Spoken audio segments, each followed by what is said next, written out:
Pop Quiz, Year 1, Unit 2, Introduction. All governments are established by God. The first unit of Tapestry of Grace opened up on Moses' world and covered Egypt, Mesopotamia, and the people of God. In Unit 2, we're going to survey the ancient cultures of the rest of the world and then focus in on the nations right around Israel. The first 3 weeks of the unit are a whirlwind tour of India, China, and the Americas.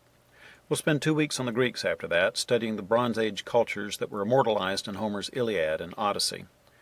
We'll finish the unit back in Israel. We'll follow Joshua and his armies into Canaan, see what the period of the Judges was like, and then study the kingdoms of Saul and David in our last 2 weeks. Our theme throughout this unit is, all governments are established by God. Each of these diverse people had their place in God's plan of history. As we compare and contrast civilizations, we'll be able to appreciate the special role that Israel plays in the history of redemption.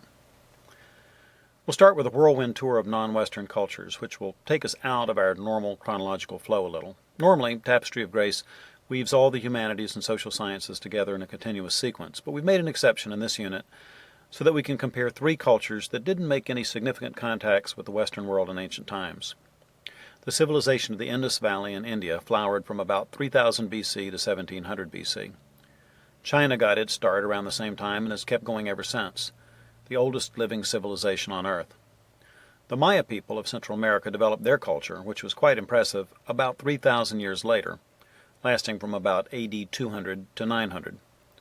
The Maya are a wonderful study in contrasts. Though they flowered latest in time of all the ancient cultures we're studying, they were still a Stone Age culture, yet they mastered mathematics and astronomy well enough to predict eclipses. They developed a complex alphabet, but never invented the wheel. The Maya never made it past the Stone Age, but all the other civilizations in this unit mastered the use of bronze. Copper is a soft metal which can be hardened by adding tin.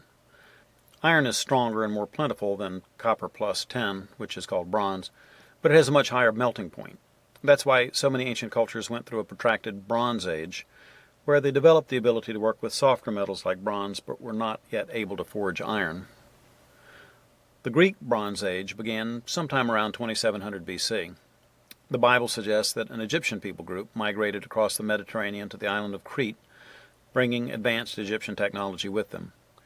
Neighboring cultures developed beside them, resulting in a clash between the Trojan culture on the shores of Turkey and the Mycenaeans on the Greek mainland. The blind poet Homer sang about the fall of Troy, making the rage of Achilles and the wanderings of Odysseus a lasting part of our Western cultural heritage. Greece wasn't the only Bronze Age culture at the eastern end of the Mediterranean, and the fall of Troy isn't the only story people still talk about to this day. Joshua led the Israelites into Canaan, armed with bronze weapons and the power of God. He fought the Battle of Jericho, and the walls came tumbling down.